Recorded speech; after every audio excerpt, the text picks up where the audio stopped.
Hello, Braxton family. Hope you guys are good. When I ask people their names or full names, they always give me, like, for example, if you see the ID in my hand, it says the surname on the top and then the given name on the bottom. Like, first row gives you the surname and the second row gives you the given name.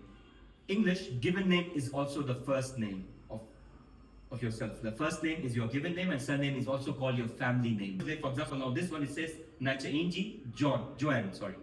And if I ask you what's your full name, you'll say Joanne Nachainji, not Nachainji Joanne. Means you're giving me your last name first and and your first name second.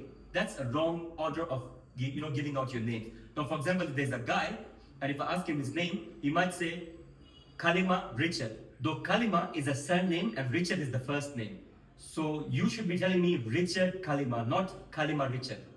It's written on your ID in that way, but doesn't mean you also say it that way. So always remember, your given name is your first name and your surname is your last name. So always give your first name first or write it first and then the last name at the end or surname at the end. That's how to write your names and give out your names. That's it. See you in the next video. Till then, much love, peace, and God bless Africa. One love.